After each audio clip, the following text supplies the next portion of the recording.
Oke teman-teman, selamat datang lagi. Kali ini kita bakal nostalgia sedikit nih. Kita akan bedah salah satu komik klasik yang seru banget. Pak Janggut, Sarakah si Penipu. Ini cerita soal adu pinter-pinteran antara kecerdikan melawan kelicikan yang luar biasa. Oke, kita langsung masuk ke ceritanya ya. Coba deh bayangin, suasananya malam-malam, badai lagi dahsyat-dahsyatnya. Ada seorang pengembara yang capek banget, butuh tempat berteduh. Tiba-tiba, dari kejauhan, kelihatan sebuah kastil megah. Kelihatannya sih aman ya, tapi justru di sanalah sebuah rahasia gelap menanti. Nah, di awal cerita ini, kita langsung dikenalin sama dua tokoh yang, wah, beda banget karakternya. Dan sebentar lagi, takdir bakal mempertemukan mereka. Ini dia tokoh utama kita, Pak Janggut. Orangnya tuh sederhana, baik hati. Kelihatan banget kan dari raut mukanya, dia ini orang yang damai banget sama hidupnya. Tapi namanya juga cerita ya. Hari yang tadinya adem ayem itu, tiba-tiba berubah drastis. Paginya cerah, enak buat jalan-jalan. Sorenya, langit mendadak gelap. Dan pas malam, datang badai gede banget yang maksa dia buat cari tempat berteduh. Dan inilah yang membawanya ke sebuah takdir yang sama sekali nggak dia duga.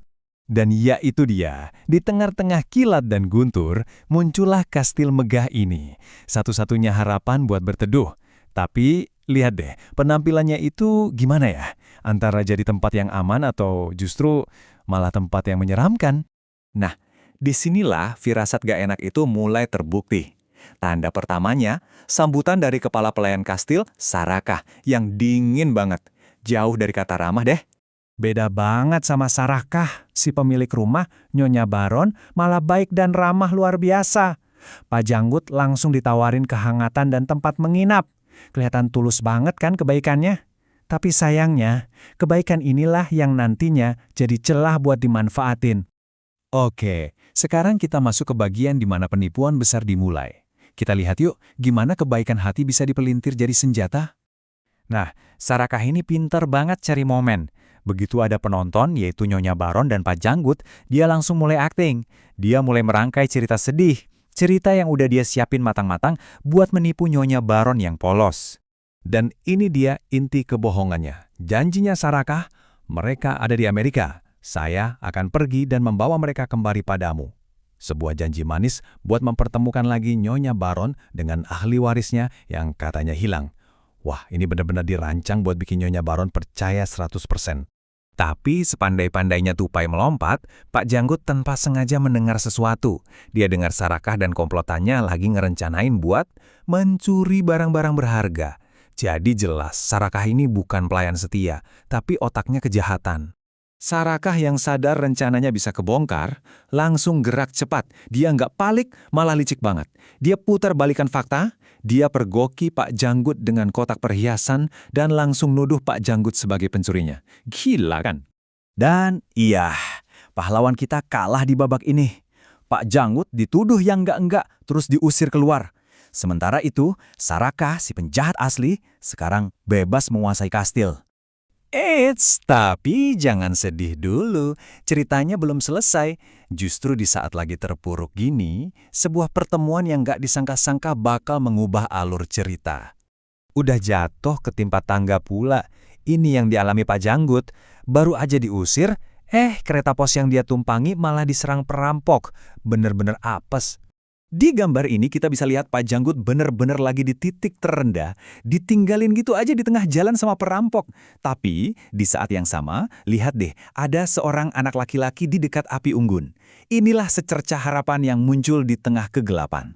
Anak laki-laki ini namanya Simon, dan ternyata dia juga punya cerita sedihnya sendiri. Waktu mereka saling cerita, langsung nyambung. Keduanya sama-sama korban ketidakadilan. Nah, dari sinilah sebuah pertemanan dan aliansi yang kuat mulai kebentuk.